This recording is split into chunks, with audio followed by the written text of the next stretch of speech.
नित्यानंद श्री अद्वैत गदाधर श्रीवासादि गौर भक्त वृंद। हरे कृष्णा कृष्ण कृष्ण हरे हरे, हरे राम राम राम हरे हरे। हरे कृष्णा कृष्ण कृष्ण हरे हरे, हरे राम राम राम हरे हरे। हरे कृष्णा कृष्ण कृष्ण हरे हरे, हरे राम राम राम हरे हरे। हरे कृष्ण। सभी भक्तों के चरणों में सादर दंडवत प्रणाम। सभी का स्वागत है इस हमारे प्रतिदिवसीय भागवत कथा में। भगवान के अद्भुत लीलाएं, भगवान के अद्भुत कथाएं, अनंत कथाएं, अद्भुत लीलाएं, इसका रस आस्वादन करना ही मनुष्य जीवन का परम लक्ष्य है। कारण इसी से हमें भागवत भक्ति की प्राप्ति होगी। मनुष्य जीवन का लक्ष्य है भागवत प्रेम, भगवान के प्रति प्रेम को जागृत करना। जो प्रेम थे और इस समय सुप्त अवस्था में हैं, सो गए हैं, हमने उसको सुला दिया है। अपने इंद्रिय तृप्ति में हमने क्या कर दिया, भागवत प्रेम को सुला दिया है। भगवान को बोला है तुम रहो, ठीक है, हमें पहले एंजॉय करने दो। तो उस प्रेम को, जो सोए हुए प्रेम है, उस सुप्त प्रेम को जागृत करना, ये मनुष्य जीवन का परम लक्ष्य है। और ये संभव है साधु संग, नाम कीर्तन, भागवत श्रवण, मथुरावास, श्रीमूर्तिरा श्रद्धया सेवन, 5 अंग बताए हैं। और उसमें भी मुख्य अंग तार मध्य सर्वश्रेष्ठ नाम संकीर्तन। निरपराध नाम ले ले पाए कृष्ण प्रेम धन। कृष्ण प्रेम धन प्राप्त होते हैं यदि हम निरपराध भाव से भगवान का नाम लें। तो ये जो श्रवण कीर्तन है, भगवान के कथा है, माला का जप है, हरि नाम संकीर्तन है, ये सब नाम संकीर्तन है, ये सब भगवान का नाम है, नाम का श्रवण कीर्तन है। हम उसी का ही प्रयास कर रहे हैं। हम चर्चा कर रहे थे श्रीमद् भागवत गीता, उनको हम संक्षेप रूप में देखने का प्रयास कर रहे थे। हमने द्वितीय अध्याय, प्रथम अध्याय चर्चा की है, द्वितीय अध्याय भी हमने ना, द्वितीय अध्याय का हमने 2 खंड चर्चा किए। हाँ, और आज हम द्वितीय अध्याय के अंतिम श्लोक, श्लोक संख्या 54 से 72, 54 टू 72, ये श्लोकों का हम देखेंगे। द्वितीय अध्याय को इस प्रकार से विभाजित किया गया था। अर्जुन का समर्पण, एक से श्लोक संख्या 1 से 10, जहाँ पे अर्जुन पूर्णतः समर्पित हो जाते भगवान में। शिष्यस्ते हम साधि माम त्वाम प्रपन्नम, मैं आपके समर्पित हो जाता हूँ, मुझे शिष्य मान के, मुझे गुरु के समान मुझे आदेश दीजिए, मुझे उपदेश दीजिए। सांख्य योग, जो कि आत्मा का विषय है, ये मैटर और स्पिरिट, जो कि भौतिक और आध्यात्मिक जो प्रकृति है उसका विचार करते हैं। जहाँ पे जीव क्या है और शरीर क्या है, जीव मनुष्य क्या है, जीव है, जीव कोई भी जीव हो, जीव क्या है, आत्मा है, और ये जो शरीर है, शरीर बदलते रहते हैं, इसका विश्लेषण हुआ है श्लोक संख्या 11 से 30 पर्यंत। सकाम कर्मयोग, कर्मयोग को 2 भाग में विभाजित किया जा सकता है। सकाम कर्म, जो कि हम कर्म का, जो कर्म करते हैं उस कर्म के फल को भोग करने की इच्छा से कर्म करते हैं। जो कर्म मैं कर रहा हूं उस कर्म का फल मुझे भोगना है, इस प्रयास से मैं जो कर्म करता हूं वो होता है सकाम कर्म योग। और निष्काम कर्म योग, जब मैं इस कर्म के फल को त्याग करके, फल के विषय में चिंता ना करके, फल के विषय में ध्यान ना करते हुए मैं कर्म करता हूं। निष्काम अर्थात कामना रहित होके मैं जब कर्म करता हूं, वो है निष्काम कर्म योग, जो कि श्लोक संख्या 38 से 53 पर्यंत अत्यंत विशद भाव से उदाहरण के साथ में भगवान प्रस्तुत करते हैं। और ये यहां तक हमने चर्चा किया था कल। अभी अंतिम श्लोक संख्या 54 से 72 स्थित प्रज्ञ व्यक्ति के लक्षण के विषय में बताते हैं। स्थित प्रज्ञ कौन है, अभी चर्चा कर रहे थे निष्काम कर्म योग में। भगवान बता रहे थे कि लाभा लाभो जया जयो, जय हो चाहे लाभ हो हानि हो, जय हो पराजय हो, उसमें समाभाव है। सुख दुख समय कृत्वा, सुख दुख को समभाव में लेना सीखो, सुख सुख दुख को समान भाव से लेना सीखो। चाहे हार जाओ चाहे जीत जाओ, हारने में ज्यादा आपको उच्छ्वसित नहीं होना, दुखी नहीं होना है। जीतने से ज्यादा उच्छ्वसित नहीं होना है, बहुत ज्यादा आनंदित नहीं होना है। दोनों को समान भाव से लेना सीखो। निष्काम कर्म का अर्थ है कर्म का जो भी फल आएगा, क्योंकि मैं तो फल से निरासक्त हूं, फल के प्रति मेरा कोई आसक्ति नहीं है। तो जो भी फल आएगा वो ठीक है, मेरा तो है नहीं, तो ठीक है जो भी है। पास किया फेल किया, एग्जाम देना मेरा कार्य था, एग्जाम दे दिया, अभी पास किया फेल किया जो भी हुआ है, मैं दोनों में समान भाव हूँ। जस्ट एक एग्जाम्पल। तो ये इस प्रकार से जब बता रहे थे तो अर्जुन के मन में प्रश्न आया कि ऐसा कोई हो सकता है क्या, ऐसा कोई संभव है कि युद्ध किया, मान लीजिए मैं क्षत्रिय हूं, युद्ध किया, युद्ध में जयी हो गए और मैं खुशी नहीं हुआ, पराजयी हो गए, मैं पराजय वरण कर लिया और मैं दुखी नहीं हुआ, तब भी मैं समान हूं, ये संभव है क्या? ये प्रश्न था। तो इस प्रश्न के उत्तर में ये स्थितप्रज्ञ का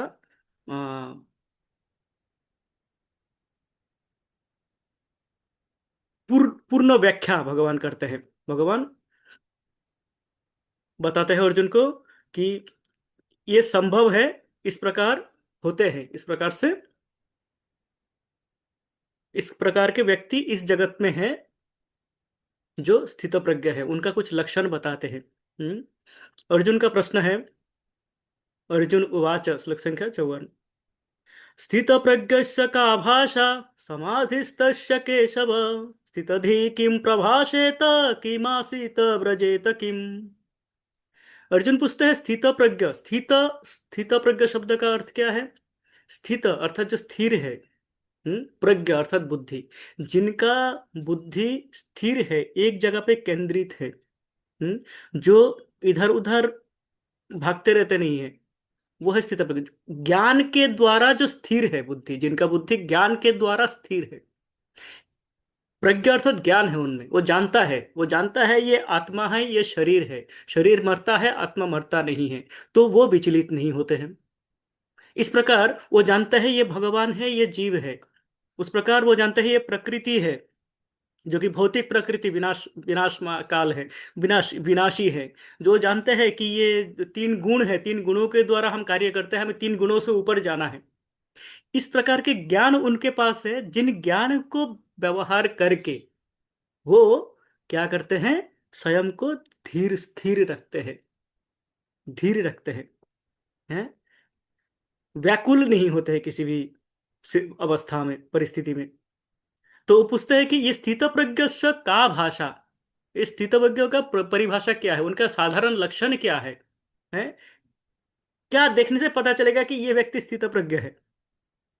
समाधिस्तस्य केशव, ये है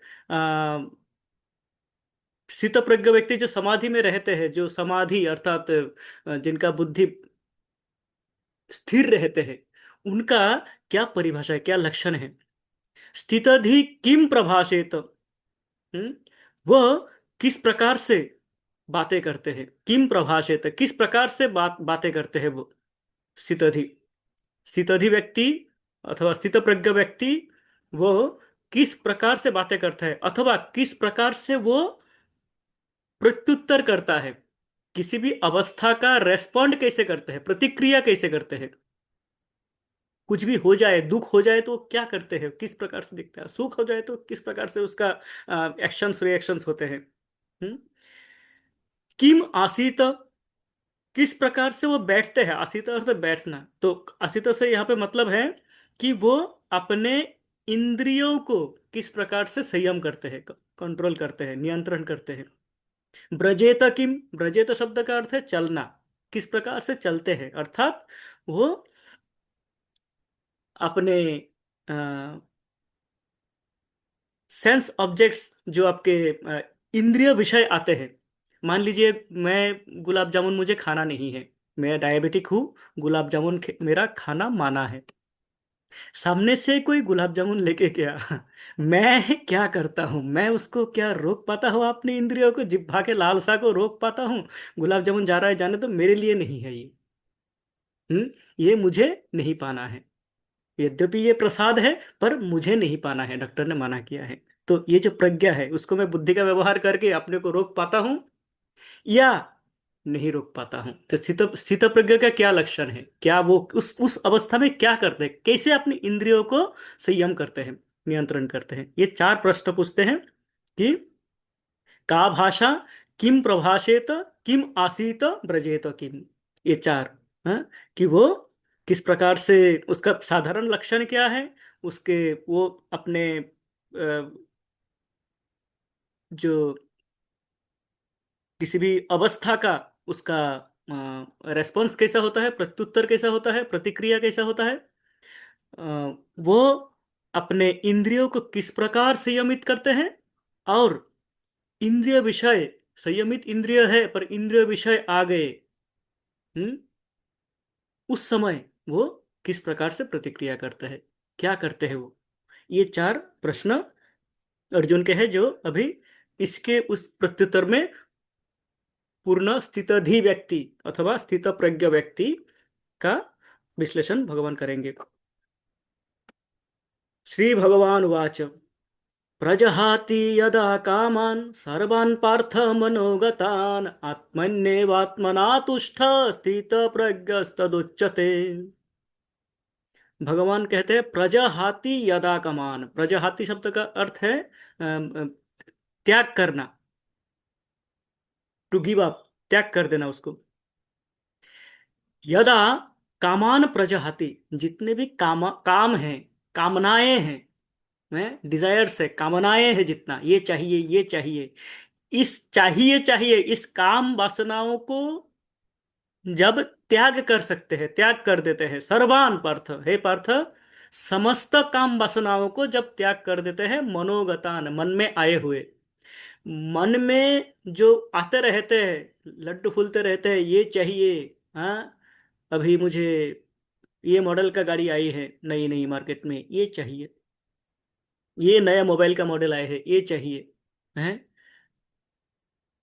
ये पकवान दिख गया था, ये तो खाना है मुझे, ये जो चाहिए चाहिए जो काम है, इन कामों को, समस्त कामों को जब परित्याग कर सकते हैं, कर देते हैं, और क्या होता है, आत्मन्यव आत्मना तुष्ट, स्वयं ही स्वयं के द्वारा परितुष्ट है, स्वयं संपूर्ण व्यक्ति, जो मेरे पास है वो पर्याप्त है, मुझे और किसी वस्तु का आवश्यकता नहीं है, इतना काफी है, बस, और कुछ नहीं चाहिए। हम्म, स्थित प्रज्ञ तद उच्यते, उनको स्थित प्रज्ञ कहा जाता है। अर्थात स्थित प्रज्ञ का साधारण लक्षण क्या है कि वो अपने समस्त कामनाओं को परित्याग कर चुके हैं, उनके मन में कोई कामना नहीं बचे हुए हैं, उनको कुछ चाहिए नहीं है, जो है वो ठीक है, जितना है उतना ठीक है, अपने लिए वो कुछ कामना नहीं करते हैं। शिला प्रभुपाद सन्यास लेके चले गए, वो जब वृंदावन में श्रीमद् भागवतम का अनुवाद कर रहे थे, हाँ, उस समय समय बचाने के लिए और धन बचाने के लिए वो क्या करते थे, एक स्पेशल कुकर था उनका, उसमें तीन खाने थे, हैं, नीचे चावल डाल देते थे पानी के साथ में, ऊपर दाल डाल देते थे, और ऊपर के खाने में आलू डाल देते थे, एक ही साथ में ये सीटी बॉयल हो जाता था, तीनों तीनों बॉयल हो गए, बाहर निकाले, चावल, दाल और आलू के साथ में तेल नमक घी जो भी है करके वो अपना प्रसाद पा लिए। ये दो टाइम करते थे, एक टाइम करते थे, बाकी एक टाइम वो किसी तरह चलाते थे। जो है उससे तुष्ट, क्या करना है उनको, उनको भागवतम का अनुवाद करना है। उनको ये भागवतम गीता लेके पाश्चात्य देश जाना है गुरु का आदेश पालन करने के लिए। ये है प्रजहाति यदा कामान सर्वान पार्थ मनोगतान, समस्त काम को त्याग कर दिए, वो कोई साधारण व्यक्ति नहीं थे, कोई ऐसे दुखियारी व्यक्ति नहीं थे, हैं, उनका अपना कंपनी था, प्रॉब्लम चल रहे थे पर उनका आर्थिक अवस्था कोई अच्छा था इतना सोचनीय नहीं था, पर वो जब इस अवस्था में आए इसी को ग्रहण किए कि मेरा जो मुख्य उद्देश्य है ये उद्देश्य ये है, अपनी समस्त कामनाओं को, हैं, अपने पास कितने जोड़ी कपड़े हैं, कितने धोती है, धोती एक समय ऐसा हुआ था धोती नहीं थी उनके पास। मंदिर से वो अपने आश्रम के अपने गुरु भाइयों को पत्र लिखते थे कि मेरा दो जोड़ी धोती थी, एक फट गई है, मैं उसको पहन नहीं पा रहा हूँ, एक जोड़ी धोती का मुझे बंदोबस्त कर दीजिए। वहां से उत्तर आया कि नहीं दे सकते, उसी से काम चलाओ। हैं, तो ये सिचुएशन में भी प्रभुपाद क्या थे, आत्मन्यव आत्मना तुष्ट। लोगों को जाके ये मेरा तो ये नहीं है, मैं नहीं कर पाऊंगा, जो मुझसे नहीं होगा भागवतम का अनुवाद, क्या करूं, खाने का नहीं है, पहनने का नहीं है, सोने का नहीं है, क्या। आत्मन्यव आत्मना तुष्ट। हाँ, तो ये है अ, स्थित प्रज्ञ। ये हो गया स्थित प्रज्ञ का साधारण लक्षण। अब स्थित प्रज्ञ द्वितीय क्वेश्चन क्या था, द्वितीय प्रश्न, कि वो किस प्रकार से अपने सिचुएशन को किस प्रकार से लेते हैं, जो भी अवस्थाएं आते हैं उसको किस प्रकार से वो ग्रहण करते हैं। कहते हैं, दुखेषु समदिग्न मना, सुखेषु विगत स्पृहा, वितराग भय क्रोध, स्थित धीर मुनिरुच्यते। यह सर्वान् यह सर्वत्रान् अभिस्नान हस्ततत्पाय शुभाशुभम्, नाभिनन्दन्ति न द्वेष्टि, तस्य प्रज्ञा प्रतिष्ठिता। तो वो अपने अवस्थाओं को, सुख हो चाहे दुख हो, सुख दुख, सुखेशु अनुद्विग्न मना, सुखेशु दुखे सॉरी दुखेशु अनुद्विग्न मना, दुख में कोई उद्विग्न नहीं है, उद्वेग नहीं है, क्या हो जाएगा, क्या करो, कैसे चलेगा। दुख आए तो ठीक है। सुखेशु विगत स्पृहा, सुख आ गया तो आ हा हा हा आओ आओ, है, विगत स्पृहा, वो इनमें भी स्पृहा नहीं है। दुख आए जो सिचुएशन है, सुख आए वो सिचुएशन, कारण वो ज्ञान के द्वारा जानते हैं कि ये दोनों आते हैं और चले जाते हैं, वो इन दोनों से क्या है, स्पृहा हटा दिए हैं। हम्म बीतराग भय क्रोध, राग अर्थात आसक्ति, आसक्ति, भय और क्रोध, ये तीनों को बीत छोड़ दिए हैं, ये तीनों को परित्याग कर दिए हैं। किसी वस्तु के प्रति आसक्ति नहीं है तो इसको खोने का भय नहीं है, खो जाने से क्रोध अभी नहीं आते हैं। आसक्ति कारण है ये भय और क्रोध का, हमारी आसक्ति। मेरा आईफोन है, मेरा फोन, ओहो हो, कितना सुंदर, कितना अच्छा, मेरा है, ये मेरा, मैंने खरीदा है। ये बाई चांस ये एक दिन मान लीजिए खराब हो गया, पहले तो भय रहेगा खराब ना हो जाए, ये गिर ना जाए हाथ से, कोई चुरा ना ले, जब तक है।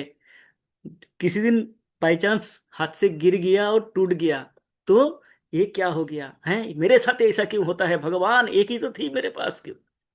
तो ये जो स्थिति है, इनसे विगत दूर हो जाते हैं वो। और उनको स्थित धीर मुनि रुच्यते, उनको स्थितधि कहते हैं, वो स्थितधि जो कि एक मुनि के समान है, शांत समाहित अवस्था में रहते हैं। हम्म और सभी के प्रति स्नेह, तत्तत्प्राप्य शुभाशुभम, यह सर्वत्रान अभिस्नेह, तत्तत्प्राप्त शुभाशुभम, नाभिनंदति न दृष्टि।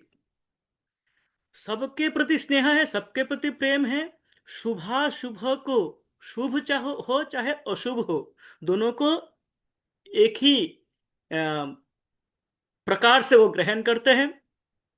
ना भी नंदती ना द्वेष्टि, ना किसी के अत्यधिक किसी के द्वारा अत्यधिक मोहित हो जाते हैं, आप तो बड़े अच्छे हो, आपके जैसे व्यक्ति तो है नहीं, आप तो महान हो, और वो तो गंदा है, उनके साथ उनके तो बात ही मत करो।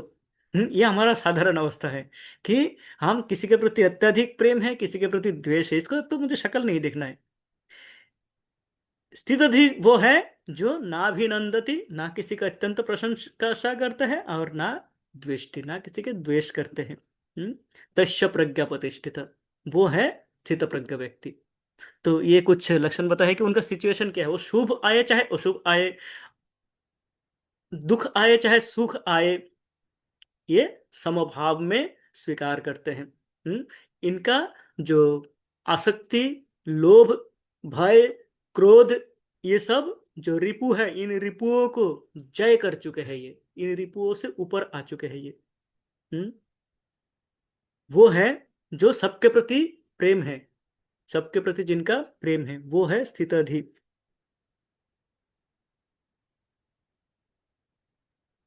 अब तृतीय प्रश्न था कि वो अपने इंद्रियों को किस प्रकार संयमित करते हैं। तो भगवान एक उदाहरण से समझाते हैं। यदा संहरते चायं कुर्मंगानीव सर्वशः इंद्रियानीन्द्रियार्थेभ्यस्तस्य प्रज्ञा प्रतिष्ठिता। यदा संहरते चायं कुर्म अंगानी इव सर्वशः। कुर्म अर्थात कछुए, हम जानते हैं कुर्म अवतार, कछुए को कुर्म कहते हैं। कुर्म क्या करते हैं, यदा संहरते, जब कोई आक्रमण की परिस्थिति आता है, जब कोई देखता है, कछुआ देखता है चल रहा है, आराम से तैर रहे हैं अपने चार पांव और मुख बाहर निकाल के तैर रहे हैं जल में, देखता है कि कुछ विपद आने की स्थिति है, कुछ एक अटैक की स्थिति है, वो अपने क्या करते हैं, अंगानी सर्वशः, समस्त अंगानी वो क्या कर लेते हैं, अपने भीतर समा लेते हैं। उसका एक जो बाहर शेल है वो बहुत कठिन होते हैं, उसको तोड़ पाना कठिन है। वो अपने उन मुंह और चारों हाथ पाँव को, चारों पाँवों को वो अंदर घुसा लेते हैं उसके। तो उस कछुए को कोई मार नहीं पाते हैं इस प्रकार। हम्म भगवान कहते हैं इसी प्रकार इंद्रियानी इंद्रियार्थेभ्य, समस्त इंद्रियों को, इंद्रिय विषय को देखते ही समस्त इंद्रियों को जो इस प्रकार संयमित कर लेते हैं, कंट्रोल कर लेते हैं, उनको बाहर नहीं छोड़ते हैं। जैसे हमने गुलाब जामुन का एग्जांपल दिया, मुझे गुलाब जामुन नहीं खाना है, डॉक्टर ने बोला है तुम्हारी शुगर लेवल अधिक है, मत खाओ। साधारण उदाहरण, अनेकों इस प्रकार बहुत सारी बातें हैं। मैं, दो सिचुएशन हो सकता है, एक देख के मेरा ललचा रहा है, मैं हो सकता है सामने सामने देख के कंट्रोल कर लिया, पीछे जाके छुप छुप के खा रहा हूं। हम्म अर्थात मैं, मेरा इंद्रिय संयम नहीं है। और जो स्थित प्रज्ञ है, उनके सामने से एक दो गुलाब जामुन नहीं, गुलाब जामुन की हंडी के हंडी जा रहे हैं, वो, उनको कोई उसका कोई असर ही नहीं पड़ेगा उनके शरीर पे, कारण वो इससे पूर्णतः, इस काम से पूर्णतः विरक्त है। उनको जानता है कि मेरा ये नहीं है, तो ये मेरा नहीं है, बस दैट्स इट। हो जाता तो हो जाता, तो क्योंकि काम को उन्होंने त्याग कर दिया है, सर्वान कामान, समस्त काम वासनाओं को त्याग कर दिए हैं, वो स्थिति है वो स्थित प्रज्ञ। हमारा क्या होता है, बैठा हुआ हूँ, कुछ मान लीजिए पढ़ रहा हूँ, गीता भागवतम हो, चाहे अपना स्कूल की पढ़ाई हो, चाहे ऑफिस के कार्य हो, मोबाइल साथ में है, सामने मोबाइल रखा हुआ है, जैसे टुंग करके बजा, हम उठा लिए, क्या आ गया। अब ऐसा कोई इंपॉर्टेंट व्यक्ति नहीं हूं मेरा कि टुंग करके बजते ही मुझे देखना है क्या आ गया। और आ गया, मान लो कोई नोटिफिकेशन आ गया, व्हाट्सएप का मैसेज खोल लिया, इसके बाद ये मैसेज देखा, इसके बाद हमने मैसेज में घूमते रह गए। यदि इंद्रियों को थोड़ा सा भी हमने खुला छोड़ दिया, तो वो हमें कैप्चर कर लेते हैं, हमें पकड़ लेते हैं और हम उसमें फंस जाते हैं। स्थित प्रज्ञ व्यक्ति उसमें जाता ही नहीं है। वो गुलाब जामुन ठीक है, महीने में एक खा लूंगा तो क्या हो जाएगा, वो नहीं छोड़ते हैं अपने इंद्रियों को। क्यों, ये बताएंगे। अब प्रश्न आते हैं कि ये जो इंद्रियों को इस प्रकार से संयमित करते हैं, अपने आप को रोक लेते हैं मान लो मुझे, मेरे बहुत कुछ प्रॉब्लम है, मुझे बहुत कुछ पाना नहीं है, और मैं ऐसे सिचुएशन में आ गया हूँ, जहाँ पे मैं क्या करूँ, मैं भूखा तो नहीं मर सकता। एक भूखा व्यक्ति, मान लीजिए पेट में भूख है, पर उसको बोल रहा है कि तुम ये मत खाओ, ये मत खाओ, ये मत खाओ, ये मत खाओ, क्या खाओ ये नहीं बता रहा है। कोई बताए कि तुम ये खाओ, ये मत खाओ, तब तो ठीक है। कोई बताए कि तुम ये मत खाओ, ये मत खाओ, क्या खाओ, खाने के लिए कुछ नहीं है मेरे पास, खाली जो बताया कि ना, मत मत खाओ, ये मत देखो, ये मत करो, है ऐसा मत करो, इधर मत जाओ, सारे ऐसे ही बता रहा है। पर कोई पॉजिटिव बातें नहीं कर रहा है कि ये कार्य करो, इस दिशा में जाओ, है ये संग करो। ये जब तक नहीं बताएगा तब तक हम इंद्रियों को संयमित नहीं कर पाएंगे। भगवान इसलिए बताते हैं, विषया विनिवर्तन्ते निराहारस्य देहिनः रसवर्जं रसपश्य परम दृष्ट्वा निवर्तते। ये श्लोक अत्यंत विख्यात श्लोक है। इस कृष्ण भावनामृत आंदोलन के प्रारंभिक समय में ये श्लोक अ, बहुत हमारे जो अभी के सन्यासीगण हैं उनको इंद्रियों को नियमित करने में, संयमित करने में सहायक किए थे। इसको कहते हैं हायर टेस्ट। इसको कहते हैं हायर टेस्ट वर्स है, उच्चतम, उच्चतर स्वाद का जो श्लोक है। कहते विषया विनिवर्तन्ते निराहारस्य देहिना। निराहारस्य देहिना, किसी को यदि आहार नहीं दिया गया है तो वो क्या करेगा? विषया विनिवर्तन्ते, वो इंद्रिय विषय में भक्त रहेगा। मुझे बताया नहीं कि तुम आंखों से क्या देखो, बताया कि ये मत देखो, ये मत देखो, ये मत देखो। तो इंद्रिय तो भूखा हो जाएगा, आंखें भूखा हो जाएगा, देखने के लिए तरस रहेगी, कुछ भी देखेगा वो है। कहता है कि रसवर्ज रसोपश्य परम दृष्टा निवर्तते। इन इंद्रियों को निवर्तते, कंट्रोल करने के लिए, नियम संयमित करने के लिए आपको जो आपने करने के लिए माना किया है उससे उच्चतर स्वाद का कुछ देना होगा। आपने मुझे बोल दिया कि आप YouTube में ये वीडियो मत देखो, तो मैं कुछ दिन रोक लूंगा, फिर क्या होगा? मेरा इंद्रिय भूखा हो जाएगा, एक दिन मैं कुछ देख लूंगा और मैं डूब जाऊंगा। आपने मुझे यदि बोल दिया कि तुम ये मत देखो, ये देखो, इनका कथा चलता है बहुत सुंदर, इनका कीर्तन होता है बहुत सुंदर, इनको देखो, तो मुझे क्या होगा? एक टेस्ट मिलेगा। अच्छा, मैं तो ये गंदी चीजें देख रहा था, अब मुझे ये सुंदर कीर्तन, आहा कितना सुंदर कीर्तन भजन हो रहे, कितने भक्तगण नृत्य कर रहे हैं, तो मैं भी उस कीर्तन में जुट जाऊंगा। कितने सुंदर भागवत का कथा हो रहा है, मैं कथा का श्रवण करूंगा। ये संग हो रहा है, यहाँ पे जाऊंगा, मैं वहां पे देखूंगा, मंदिर में जाऊंगा, भगवान का दर्शन करूंगा। तो कोई यदि मुझे उच्चतम स्वाद दिया जाए तो मैं जो निम्नतर स्वाद है उसको भूल सकता हूं। हम्म।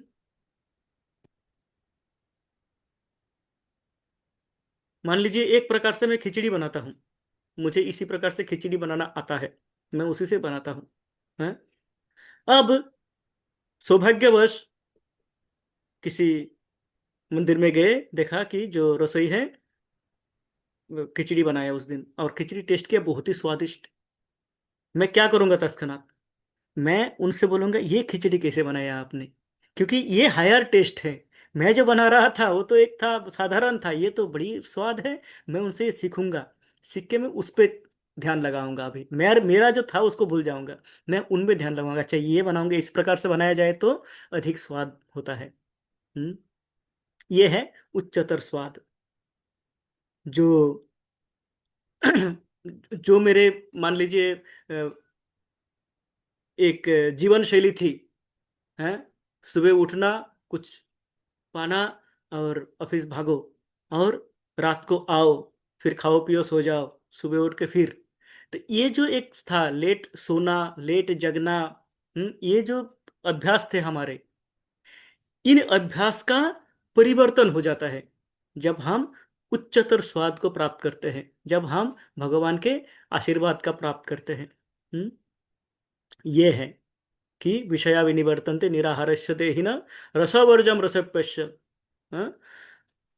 परम दृष्टा निवर्तते, जब परम दृष्टा है, जब परम कुछ मिलता है, उससे उच्चतर कुछ मिलता है, तो हम क्या करते हैं? जो हमें जो रस मिल रहा था उस रस को हम वर्जन कर देते हैं, और उस नতুन रस को जो स्वादिष्ट है उसको हम ग्रहण करते हैं। पर उसमें क्या है? सावधानी है।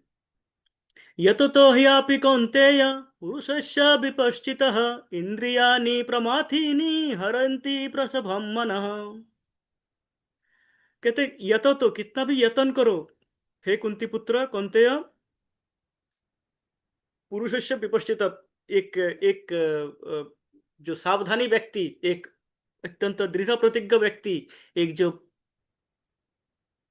प्रयास करने में सक्षम है, जो कठिन श्रम कर सकते हैं, उस व्यक्ति के लिए भी इंद्रियों को कंट्रोल करना, इंद्रियों को संयम करना, क्या हो जाता है, कठिन हो जाता है यदि उसने एक मुहूर्त के लिए एक इंद्रियों को भी खुला छोड़ दिया।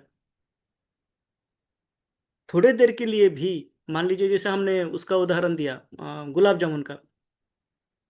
गुलाब जामुन मुझे खाना नहीं है, पर यदि मैं सोचूं एक दिन के लिए, चलो आज जन्माष्टमी है, जन्माष्टमी का प्रसाद रात के 12 बज गए हैं, प्रसाद में गुलाब जामुन बांट रहे हैं, भगवान का प्रसाद है, एक दिन है साल में, क्या हो जाएगा, खा लेता हूँ। है, ये जो है, मैंने अपने इंद्रियों को खुला छोड़ दिया। जैसे ही छोड़ दिया, वो क्या हो जाएगा, उसके बाद साल में एक से, महीने में एक हो जाएगा, इसके बाद हफ्ते में एक हो जाएगा। हम्म ये होता है इंद्रिय, हमने एक इंद्रिय को छोड़ दिया तो बाकी इंद्रिय भी छटफट करने लगते हैं। वो भी देखते हैं, अच्छा ठीक है, सदा तो प्रसाद ही खाते हैं, एक बार कुछ बाहर का भी खा लेते हैं, क्या हो जाएगा। हम्म हमेशा तो ये भागवतम ही पढ़ते हैं, ये थोड़ा सा स्टोरी बुक आया है, नोवेल आया है, उसको भी पढ़ लेता हूँ, क्या हो जाएगा। इस प्रकार से क्या हो जाएगा कि हमने एक भी इंद्रियों को यदि खुला छोड़ दिया तो हमारे जो आध्यात्मिक जीवन है, ये तछनछ हो सकते हैं, तहस नहस हो सकता है उसका। उदाहरण स्वरूप शौभरी मुनि। श्रीमद् भागवतम में अनेक उदाहरण है, मुझे शौभरी मुनि का स्मरण आया था। शौभरी मुनि गंगा के, जमुना के नीचे, जल में के भीतर जाके वो साधना में युक्त थे, साधना कर रहे थे, भगवान के ध्यान में समाधिस्थ थे। उसने क्या किया, यमुना के जो तैरती मछलियां हैं उनसे उनका मित्रता हो गई, और वो मछलियों को वो देखा, मछलियों मछलियों को मिलते हुए देखा, मिलन देखा उनका, और वो उनके मन में वासना जाग आई कि मुझे भी घर संसार करना है, मुझे भी अ, अपने एक घर हो, पत्नियां हो, हैं, मैं भी अपना संसार धर्म पालन करूं। और वो ये छोड़ के उठ के चले आते हैं, और क्या होता है, संसारी बन जाते हैं। कई वर्ष वो इस प्रकार संसार धर्म का पालन करते हुए, फिर उसको स्मरण आता है, ये मैंने क्या कर दिया, मैं तो समाधि के निकटस्थ था, हैं, और मैं ऐसे संसार धर्म में आके कहाँ फंस गया, ये काम वासना में कहाँ फंस गया मैं। फिर वो जाते हैं। तो ये संक्षेप में बताया सौभरी मुनि का कथा। श्रीमद् भागवत में वर्णन है सौभरी मुनि का पतन। तो पतन हो जाता है, होता किस प्रकार से है, एकमात्र एक बार वो अपने इंद्रियों को, एक इंद्रियों को खुला छोड़ देता है, मछलियों को परिवार पालन करते हुए देखते हैं, और बस। अजामिल, बहुत ही चरित्रवान व्यक्ति, चरित्रवान बालक, आज्ञाकारी बालक, शास्त्रज्ञ, हम्म, वो एक बार देख लेते हैं, और तो इसलिए कहते हैं कि इसका इंद्रियों को संयम करना अत्यंत कठिन है, अत्यंत आवश्यक है कि आप इंद्रियों को कभी भी उसको लूज ना छोड़े, खुला ना छोड़े। अब उससे क्या होता है, जैसे अजामिल का हुआ था, जब हम खुला छोड़ देते हैं तो क्या होता है,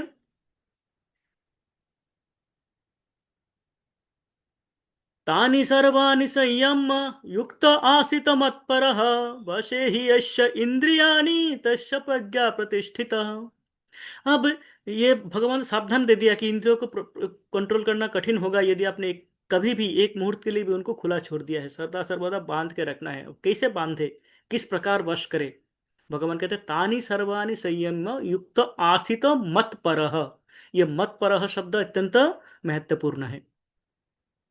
मत परह, भगवान कहते हैं मत अर्थात मैं, मेरे परह, मेरे शरण में आ जाओ, हैं, भगवान को, मुझे आप सर्वोच्च मान के मेरे शरण में आ जाओ। और जो आ जाएंगे, तानी सर्वाणी संयम्य, वो क्या कर पाएंगे, अपने सर्व इंद्रियों को, वशे ही सर्वेंद्रियानी, अपने इंद्रियों को वश कर पाएंगे, अपने काबू में लेके आ पाएंगे, अपने अधीन लेके आ पाएंगे अपने इंद्रियों को, हैं। अपने इंद्रियों को आप अपने प्रयास के द्वारा यदि प्रयास करोगे कि मैं अपने ही शक्ति के द्वारा अपने इंद्रियों को बस कर लूंगा, तो अत्यंत कठिन है, अत्यंत कठिन है। 60,000 वर्ष तपस्या करते हुए सन्यासी क्षण भर के इंद्रिय तृप्ति के लिए समस्त तपस्या उनका भंग हो जाते हैं। विश्वामित्र मुनि उदाहरण है, हमने सौभरी मुनि बताया, इस प्रकार अनेक उदाहरण है। हम्म। तो करना क्या है? भगवान कहता है युक्त आसीत मत परः। इंद्रियों को मुझ में, मुझे समर्पण करो, मुझे सर्वश्रेष्ठ मानो, मेरे शरण में आओ और इंद्रियों को मुझे, मेरे सेवा में लगाओ।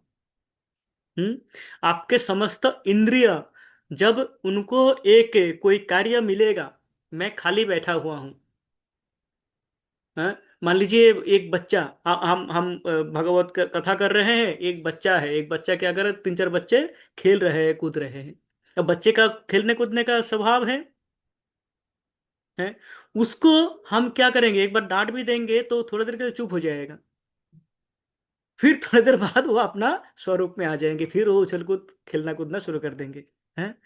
तो ये इंद्रियां, हम कितने भी उसको जबरदस्ती करके उनको हम रोकने का प्रयास करें, वो रोक नहीं सकता है, जब तक उसको कोई और कार्य नहीं दिया जाए, कोई हायर टेस्ट नहीं दिया जाए। हैं? कोई इस प्रकार का पॉजिटिव एंगेजमेंट नहीं दिया जाए, तो वो उनको नियंत्रण करना कठिन हो जाएगा। तो भगवान कहते हैं आप क्या करोगे, उसको इंद्रियों को मेरे सेवा में लगाओ। हैं? तभी आपके इंद्रिया क्या होगा, वश में आएगा, और तब आप स्थित प्रज्ञ। हम्म। अम्बरीश महाराज, हम्म, अपने मन और दसों इंद्रियों भगवान के सेवा में नियुक्त कर दिए थे।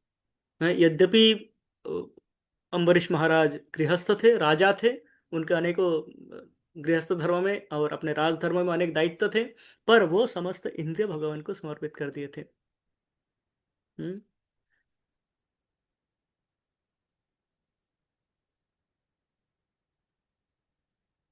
ये एक श्लोक मुकुंदमाला स्तोत्र में आते हैं, हमने पढ़ा था उसको, कि किस प्रकार समस्त इंद्रियों को, महाराज कुलशेखर किस कह रहा है, किस प्रकार समस्त इंद्रियों को हम भगवान की सेवा में लगा सकते हैं।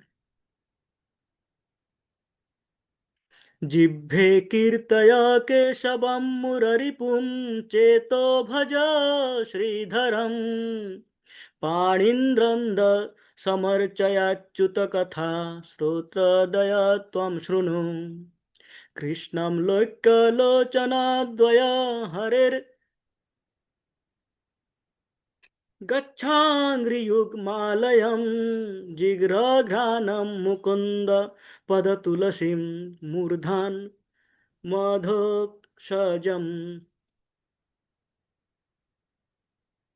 मूर्धानं मधोक्षजम्।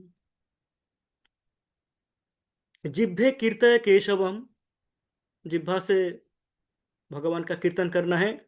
मुररिपु, जो कि मुरारी अर्थात श्री कृष्ण, केशव मुररिपु।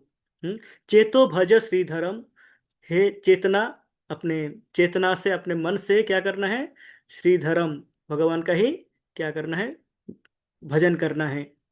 पानी द्वंद्व समर्चया अच्युत कथा, अच्युत, पानी द्वंद्व समर्चया, अपने दोनों हाथों को भगवान के पूजा अर्चना में लगाना है? अच्युत कथा श्रोतोद्वय, भगवान के कथा श्रवण करना है। तो हम श्रृणु, भगवान के कथा, अपने जो श्रवण इंद्रिय है, भगवान के कथा सुनना है, अच्युत कथा। कृष्णम लोचनम, कृष्ण लोक्य लोचनद्वय, अपने दोनों आंखों से कृष्ण के, भगवान के श्री रूप को देखना है, दर्शन करना है। हरेर गच्छ आंग्री युग्मालयम, अपने दोनों पांवों को हरेर गच्छ, भगवान के पास जाने के लिए, भगवान के मंदिर जाने के लिए, भगवान के मंदिर का परिक्रमा करने के लिए व्यवहार होना चाहिए। हम्म। जिघ्र घ्राण मुकुंद पद तुलसी, अपने घ्राण क्या करना है, भगवान के चरण में अर्पित तुलसी का घ्राण करना है, तुलसी भगवान के चरण में अर्पित होती है, वो लाके उनका घ्राण करना है, उनको सुनना है। मूर्धनाम अधोक्षजम, अपने मूर्धना, अपने मस्तिष्क अधोक्षज भगवान के चरण में समर्पित करना है। इस माथा का उद्देश्य, स्थिर का उद्देश्य क्या है? भगवान के चरण में प्रणिपात करना। तत्प्रणिपात धैली धूलि धवलम। और एक श्लोक में महाराज कुलशेखर कहते हैं, प्रणिपात प्रणाम करते करते ये हो जाना चाहिए कि हमारा जो माथा है वो धूलि धवलम, धूल से सफेद हो जाए, भगवान के चरण के धूल से, ये होना चाहिए। तो इस प्रकार जब हम करेंगे तो हम हमारे इंद्रियों को वश कर पाएंगे। मत परह, भगवान कहते हैं, मुझे समर्पण करो इस प्रकार से। अन्यथा क्या होगा? अन्यथा ध्यायतो विषयान् पुंस संगस्तेषुपजायते, संगत संजायते काम, कामन् क्रोध भिजायते, क्रोधात् भवति सम्मोह, सम्मोहात् स्मृति विभ्रम, स्मृति भ्रंशात् बुद्धिनाशो, बुद्धिनाशात् प्रणश्यति। कहते हैं अन्यथा क्या होगा? ध्यायतो विषयान पुंस संगस्तेषु उपजायते, आपके मन किसी विषय वस्तु में अटक जाएगा। हम्म किसी विषय वस्तु में जब अटक जाएगा, वो विषय वस्तु के प्रति आपका आसक्ति हो जाएगा, आपका आसक्ति जागृत हो जाएगा। आप उसको सोचते रहोगे, सोचते रहोगे तो उसके प्रति आसक्ति हो जाएगा। आपको लगेगा कि ये तो मुझे चाहिए, मुझे ये करना है, ये मेरा है इस प्रकार। संगात संजायते काम, जैसे आसक्ति होगा तो बोलेंगे कि ये मुझे चाहिए, मेरा ही है, ये मुझे करना ही है, ये काम जागृत हो जाएगी। है कामात क्रोध विजायते, काम से क्या होगा? कामना की पूर्ति कभी होती नहीं है तो क्रोध होगी। जब कामना की पूर्ति नहीं होगी तो क्रोध होगी। हम्म क्रोधाद भवति सम्मोह, क्रोध से क्या हो जाएगा? सम्मोहित हो जाएगा, बुद्धि भ्रष्ट हो जाएगा, बुद्धि कार्य नहीं करेगा, सम्मोहित अवस्था हो जाएगी जब बुद्धि कार्य नहीं करते हैं। सम्मोहात स्मृति विभ्रम, सम्मोहित होने से क्या हो जाएगा? इस प्रकार बुद्धि विभ्रम, भ्रमित हो जाएंगे हम, स्मृति विभ्रम, स्मृति शक्ति हमारी चली जाएगी। हमें पता नहीं होगा ये कौन है, ये कौन है, कौन भक्त है, कौन अभक्त है, कौन भगवान है, कौन राम है, कौन रावण है, ये हम नहीं कर पाएंगे डिस्टिंग्विश। स्मृति भ्रंशात बुद्धिनाशो, बुद्धिनाशात प्रणश्यते। और इस प्रकार क्या होगा? जब हम विचार नहीं कर पाएंगे, हम ये तय नहीं कर पाएंगे कि मुझे जाना किस प्रकार है, मेरा बुद्धि जब कार्य नहीं करेगा और मैं सही दिशा में जा नहीं पाऊंगा, मुझे सही दिशा गलत दिशा का अंदाजा ही नहीं होगा, तो मैं क्या हो जाएगा? प्रणश्यति, मैं, मेरा पतन होना निश्चय है, निश्चित है। मेरा ये भक्ति जीवन, भक्तिमय जीवन का पतन सुनिश्चित है। जैसे अजामिल का हुआ था, जैसे शौभरी मुनि का हुआ था। वो अजामिल ने क्या किया? जंगल में गए थे अपने पिता के यज्ञ के लिए लकड़ी लाने, और वो एक दृश्य देख लेते हैं और थोड़ा सा रुक जाते हैं और उसको देख लेते हैं। वो देखिए के क्या करते हैं, जब आते हैं तो ध्याय तो विषयान पुंस, आते हुए उसके मन में ये चलते रहते हैं। ये कुछ आदिवासी नारी पुरुष बड़े आनंद ले रहे थे, बड़े आनंद कर रहे थे, मद्यपान कर रहे थे और उछल कूद कर रहे थे, नाच रहे थे, गा रहे थे। ये विषयान आते आते सोचते हैं, घर आके वो टिक नहीं पाते हैं। उनके मन में हो जाता है कि मुझे ये चाहिए, मुझे भी करना है, एक बार करके देखता हूँ क्या है। वो घर छोड़ के चले जाते हैं और उस औरत को घर लेके आ जाते हैं शराब पीना। फिर जब इंद्रियों को खुला छोड़ दिया तो सारे इंद्रियों टूट गए। फिर वो समस्त जो प्रतिबंधित कार्य है वो उसमें जुट गए हैं। तो ये अत्यंत हमें लग सकता है कि एक बार गुलाब जामुन खा लूंगा तो क्या हो जाएगा, एक बार ये देख लूंगा तो क्या हो जाएगा, हाँ? पर ये एक बार रास्ता खोल देते हैं अनेक बार के लिए, यही कह रहा है यहाँ पे। हम्म? इंद्रियों को हमने एक बार भी खुला छोड़ दिया तो उसको रोक पाना असंभव हो जाता है फिर।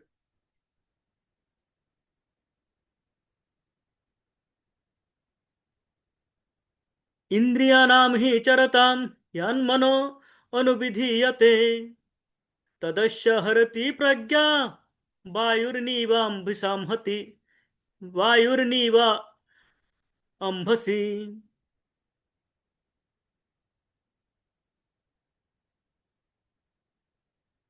वायुर्नावम इमाम्भसी, वायुर्नावम इमाम्भसी, समझ जाता हूँ, भूल गए थे। इंद्रियाणाम ही चरताम यन्मनो अनुविधीयते तदस्य हरति प्रज्ञा वायुर्नाव इमाम्भसि।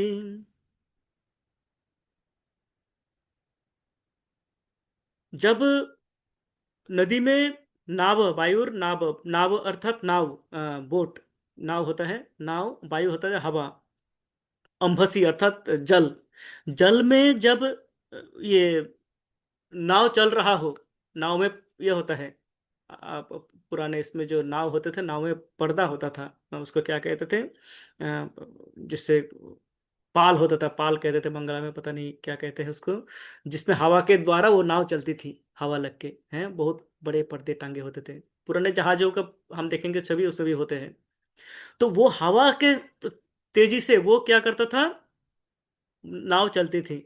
हाँ, तो अभी क्या होगा, यदि इंद्रिया नाम ही चरताम यन मनो अनुविधेयते, यदि हमने मन को खुला छोड़ दिया, आ, उस इंद्रियों को खुला छोड़ दिया और मन को उसके पीछे जाने दे दिया, कोई इंद्रिय को मैंने खुला छोड़ दिया और मेरे मन को, आहा हा कितना स्वादिष्ट गुलाब जामुन है, कितने सारे गुलाब जामुन बने हुए हैं, कितने गोल गोल थे, रस से भरे पूरे थे एकदम, हैं, वो देखो खाते हुए उनको, कितने उनका मुख देख के ही लग रहा है कितने आनंदित हो रहे हैं वो। तो इस प्रकार से मैं मन को मेरे इंद्रियों के पीछे खुला छोड़ दिया, तो क्या हो जाएगा, वो क्या करेगा, जिस प्रकार तूफानी हवा एक नाव को क्या कर सकते हैं, छिन्न भिन्न कर सकते हैं, हम्म, उड़ा सकते हैं, उड़ा के लेके जा सकते हैं, उसी प्रकार हरति प्रज्ञा, हमारे बुद्धि को हर लेंगे ये इंद्रिय। जब मैंने इंद्रिय विषय में मन को खुला छोड़ दिया, मन को छोड़ दिया कि तुम देखो, आहा हा, ये बैठ के मूवी देख रहे हैं, मैं क्यों नहीं देख सकता, है, मैं भी मूवी देखूंगा, कितना अच्छा है, कितना तो आनंद कर रहा है ये, है, मूवी कुछ भी हो, तो क्या होगा, हमारे बुद्धि को हर लेगा ये, फिर हमारा बुद्धि भी कार्य करने लगेगा, बुद्धि भी उसको साथ देने लगेंगे। हाँ ठीक ही तो है, लॉजिकल तो है, एक बार देख लेगा तो क्या हो जाएगा, इतने सारे लोग इतने सारे देख रहे हैं, सब बर्बाद हो गए क्या, सब खराब है क्या, तुम ही अच्छे हो, हैं, जाओ एक बार क्या हो जाएगा ऐसी। तो ये बुद्धि भी फिर मन के पीछे पीछे भागेगा, यदि हमने इंद्रियों के विषय पे फोकस किया। तो ये कहते हैं कि इससे क्या होगा, हमारा तूफानी हवा में नाव जैसे उलट पुलट हो जाते हैं, हमारी बुद्धि भी उस प्रकार उलट पुलट हो जाएगी, कार्य नहीं करेगी। या निशा सर्वभूतानां तस्यां जागृति संयमी, यस्या जागृति भूतानि सा निशा पश्यते मुने। इंद्रियों को संयम करने के लिए, स्थितप्रज्ञ होने के लिए, यह अत्यंत आवश्यक है कि हम हमारे जीवन को सुव्यवस्थित करें। या निशा सर्वभूतानां, समस्त भूतानां, समस्त भौतिक प्राणी के लिए जो निशा है, जो रात्रि है, तस्या जागृति संयमी, संयमी व्यक्ति उस समय जागृत होते हैं। उदाहरण स्वरूप कोई स्टूडेंट लाइफ देखिए, या कोई ऐसे व्यक्ति देखिए जो अपने मौज मस्ती में लगे हुए हैं, वो रात को 4 बजे तक पार्टी करेंगे, पार्टियां चल रही है रात को, चार चार बजे तक, 3-4 बजे तक पार्टी चल रही है, फिर आए आके सो गए 4 बजे, 4 बजे सोए, और फिर उठेंगे कब, 11-12 बजे उठेंगे और जगेंगे वो। जबकि संयमी व्यक्ति, उसके लिए 4 बजे तो वो क्या कहते हैं, ब्राह्म मुहूर्त, उसके लिए तो ब्राह्म मुहूर्त शुरू हो गया, वो तो 4 बजे जगने का प्रयास करते हैं, 4:30 बजे तक तो नहा के तैयार हो जाता है वो मंगल आरती के लिए, है। तो ये क्या हो जाता है, फिर उल्टा हो जाता है। हम्म, यश जागृति भूतानि सा निशा पश्यतो मुने। तो स्थिति स्थिति व्यक्ति क्या होता है, जब वो जागते हैं तब सारी जगत सोते हैं, और जब वो सोते हैं सारी जगत तब जागते हैं। डिसिप्लिन्ड होना अत्यंत आवश्यक है, संयमित होना, कारण क्या है, ये जो ये जो हमें शास्त्र बताते हैं कि ब्रह्म मुहूर्त में जगना है, ब्रह्म मुहूर्त में जगने का अर्थ क्या है, ब्रह्म मुहूर्त में क्या होता है, सतोगुण सक्रिय होते हैं, सतोगुण सक्रिय रहते हैं उस समय, हमारे में तीनों गुण हैं, पर सतोगुण की वृद्धि तब होता है जब हम ब्रह्म मुहूर्त में जगते हैं, और उस समय हम इस प्रकार धार्मिक कार्यक्रम करते हैं, अथवा जो विद्यार्थी है पढ़ाई करते हैं, अर्ली मॉर्निंग पढ़ाई करते हैं, उनका स्मृति शक्ति अति अधिक शक्तिशाली होते हैं। और जो ये रात भर जगते हैं और इस प्रकार सुबह सोते हैं और दिन भर सोते हैं, उनकी स्मृति शक्ति तीक्ष्ण नहीं होते हैं, उसका डिसाइसिव डिसीजन मेकिंग पावर कम हो जाते हैं। ये हम साधारणतः देखते हैं। तो प्रातः काल में ब्रह्म मुहूर्त में सतोगुण का वृद्धि होता है, उस समय भगवान के कार्य करना चाहिए। जैसे सूर्य उदय होते हैं वैसे ही रजोगुण का वृद्धि पाना प्रारंभ हो जाते हैं। और रजोगुण में जो हमारा क्रिएटिव कार्य है, जो हमारा ऑफिस का कार्य है, जो हमारे कुछ घर का कार्य है, जो हम कार्य है, जो हम काम करते हैं, उस काम में हमें मन लगाना चाहिए, कारण रजोगुण में ये काम की शक्ति वृद्धि पाते हैं। रजोगुण क्रिएटिव है, ब्रह्मा जी रजोगुणी है, उनको सृष्टि का दायित्व तो इसलिए दिया गया है। और ये जो रात्रि का समय है, जैसे सूर्य अस्त होने का समय आता है, वो तमोगुण का वृद्धि हो जाता है। तमोगुण का जब वृद्धि हो जाता है तो क्या है, उस समय सोने का है। तमोगुण अर्थात सोना, सो जाओ बस, तमोगुणी व्यक्ति सोना है। तो तमोगुण में जब आ जाओ उस समय सो जाओ। तमोगुण चल रहा है और उस समय मैं अपना पढ़ाई करने का प्रयास कर रहा हूं, तो क्या होगा, मुझे अधिक प्रयास करना होगा, कारण गुण जो चल रहा है, गुण कह रहा है तुम सो जाओ, मैं गुण के विरुद्ध में कार्य कर रहा हूं। तो इसलिए कि बता रहे लक्षण क्या है, जो स्थितप्रज्ञ व्यक्ति है उसका लक्षण क्या है, वो समय पे सोते हैं, समय पे जगते हैं। और बाकी व्यक्ति, भौतिकवादी व्यक्ति, इंद्रिय तृप्ति में जो लिप्त है वो व्यक्ति, वो उसका उल्टा करते हैं। हम्म। या निशा सर्वभूतानां तस्या जागृति संयमी, यस्याम जागृति भूतानि सा निशा पश्यते मुने। उसी उसी के विषय में बता रहे हैं कि या निशा सर्वभूतां, जो सभी जगत के भौतिक प्राणी के लिए, भौतिकतावादी प्राणी के लिए जो रात्रि है, वो एक स्थित प्रज्ञ व्यक्ति के लिए वो क्या है, या निशा, जो उसके लिए रात्रि, वो उसके लिए दिन है। हमारा दिन शुरू हो जाता है 4 साढ़े 4 बजे। आजकल जग नहीं पा रहा हूँ। बड़ी सर्दी चल रहा है, हैं? तो हमारा क्या है, प्रज्ञा स्थिर नहीं है। सर्दी आ गई तो हमारी ये जो दृढ़ चेता है ये टूट जाती है, हो नहीं पाते हैं। हम्म। पर हमारे प्रभु जी को देखिए, हमारे गुरु महाराज को देखिए, 80 वर्ष होने वाले हैं, 78 हो गया, अभी भी कभी भी ऐसा नहीं होता है कि वो 4:30 बजे मंगल आरती मिस कर गए हो। हम्म। नहीं करते हैं, कारण स्थित प्रज्ञ, प्रज्ञा स्थिर है उनका। हमारे प्रभु प्रभु जी को ही देखिए, राधा प्रभु जी को ही देखिए, हैं? कितना भी कार्य हो दिन में, कभी कभार वो तो टाइम में सोते हैं, पर कभी कभार अपने मैनेजमेंट के कारण सोने में लेट भी हो, देर भी हो गया हो, मंगल आरती अवश्य ही है, समय पे जब पे अवश्य ही मिलेंगे आपको। है, तो ये है स्थित प्रज्ञ व्यक्ति। और स्थित प्रज्ञ का और लक्षण क्या बता रहे हैं, आपूर्यमानम् अचल प्रतिष्ठम समुद्रमापः प्रविशन्ति यद्वत् तद्वत् कामायं प्रविशन्ति सर्वे स शान्तिमप्नोति न कामकामी।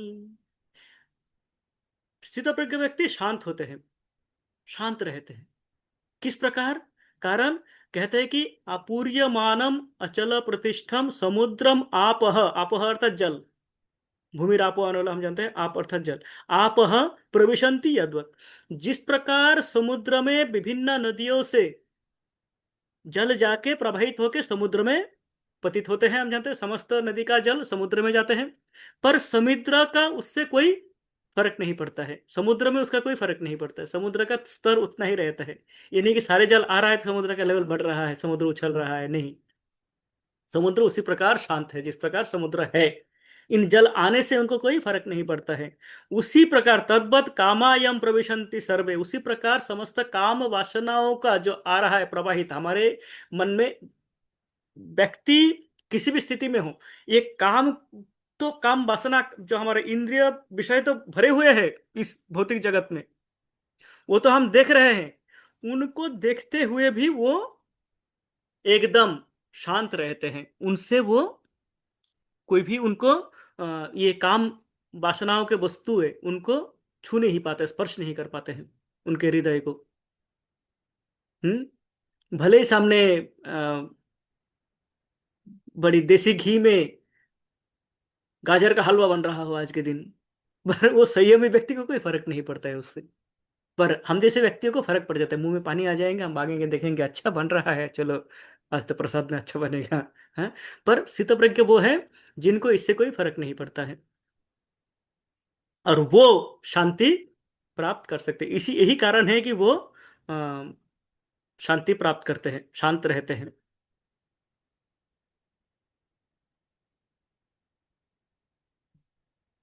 कुछ तो छोड़ते हैं अभी। अच्छा, ये फाइनल है, इसमें बता रहे हैं कि 72, हाँ।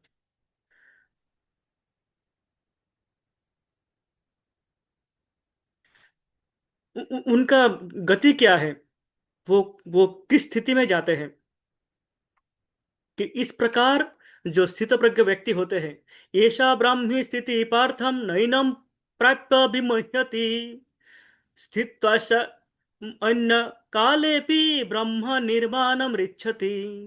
ब्रह्म निर्वाणम रिच्छति, उनको ब्रह्म निर्वाण प्राप्त होते हैं, ब्रह्म सुख की प्राप्ति होते हैं जो इस प्रकार स्थिति में रहते हैं, स्थित प्रज्ञ स्थिति में रहते हैं, जो समस्त काम वासनाओं को रोक के, समस्त इंद्रियों को संयमित करके, स्वयं को भगवान को अर्पण करके, मत पर भगवान को मत पर मान के, भगवान को समस्त इंद्रियों को संयमित सेवा में लगा देते हैं।